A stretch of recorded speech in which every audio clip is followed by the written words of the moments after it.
Hi, എല്ലാവർക്കും നമസ്കാരം. നമ്മുടെ കുഞ്ഞുമക്കൾക്ക് നിങ്ങൾ സ്റ്റാർട്ടിങ്ങിൽ ABCD 1 2 3 എന്നാണോ പഠിപ്പിച്ച് വരുന്നത്? എന്നാൽ അത് തെറ്റാണ്. നമ്മൾ ആദ്യമേ ABCD അങ്ങനത്തെ കാര്യങ്ങളിലോട്ടല്ല നമ്മൾ പോവേണ്ടത്. നമ്മൾ ബേസിക് ആയിട്ടുള്ള കുറേ കാര്യങ്ങൾ അവർക്ക് പഠിപ്പിച്ചു കൊടുക്കുക. ഫസ്റ്റ് അതിൽ വരുന്നത് പെൻസിൽ ഹോൾഡിംഗ് ആണ്. പെൻസിൽ ഹോൾഡിംഗ് ഇപ്പം സ്റ്റാർട്ടിങ്ങിൽ നമ്മളിപ്പോൾ ക്രയോൺ പെൻസിലൊക്കെ കൊടുത്താൽ കുഞ്ഞുങ്ങൾ നല്ല രീതിയിൽ ഹോൾഡ് ചെയ്യണം എന്നില്ല.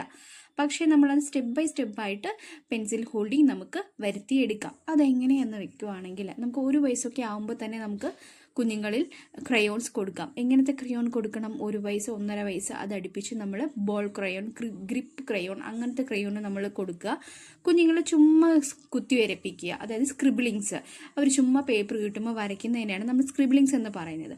1.5-2 വയസ്സൊക്കെ ആകുമ്പോൾ നമുക്ക് കുഞ്ഞുങ്ങൾക്ക് ഫിംഗർ ക്രയോൺസ് കൊടുക്കാം. ഈ ഫിംഗർ ക്രയോൺസ് കൊടുത്തതിന് ശേഷം അതിൽ നമുക്ക് സ്റ്റാൻഡിങ് ലൈൻ, സ്ലീപ്പിംഗ് ലൈൻ അങ്ങനത്തെ ഡോട്ടഡ് വെച്ചിട്ടുള്ള വരകൾ ഒക്കെ നമ്മൾ കുഞ്ഞുങ്ങളെ കൊണ്ട് വരയ്ക്കാനായിട്ട് ശീലിപ്പിക്കുക. 2.5-3 വയസ്സൊക്കെ ആവുന്ന സമയത്ത് നമ്മൾ കുഞ്ഞുങ്ങൾക്ക് കൊടുക്കുന്നത് ജംബോ ക്രയോൺ പോലത്തുള്ള ക്രയോൺസ് ആണ്. അത് കൊടുത്തു കഴിഞ്ഞിട്ട് നമ്മൾ ഷേപ്സുകൾ വരപ്പിച്ച് തുടങ്ങുക. അതായത് സർക്കിൾ, സ്ക്വയർ, ട്രയാങ്കിൾ അങ്ങനത്തെ ഷേപ്പുകൾ കൊടുക്കുക. അതിനോടൊപ്പം തന്നെ കുട്ടികൾക്ക് ബ്ലെൻഡഡ് ആയിട്ടുള്ള സിസേഴ്സ്, ബ്ലെൻഡഡ് ആയിട്ടുള്ള ബ്ലേഡ്സ്, മൂർച്ചയില്ലാത്തതാണ് ഞാൻ ഉദ്ദേശിച്ചത്.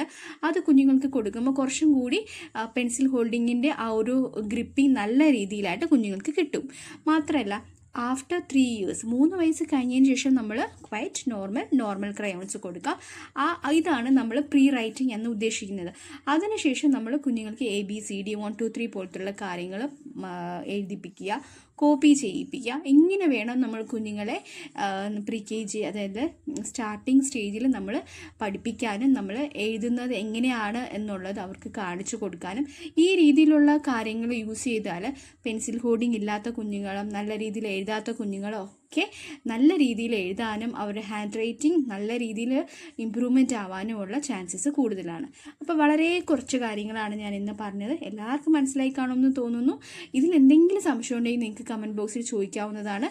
എൻ്റെ വീഡിയോ ലൈക്ക് ചെയ്യണം, ഷെയർ ചെയ്യണം. അതുപോലെ തന്നെ കുഞ്ഞുമക്കൾ ഉള്ള വീടുകളിൽ എഴുതാൻ ബുദ്ധിമുട്ടുള്ള കുഞ്ഞുമക്കൾ ഉണ്ടെങ്കിൽ ഈ വീഡിയോ അവർക്കും ഷെയർ ചെയ്ത് കൊടുക്കുക. അപ്പോൾ ഹാപ്പി പാരൻറ്റിങ്. Thank you.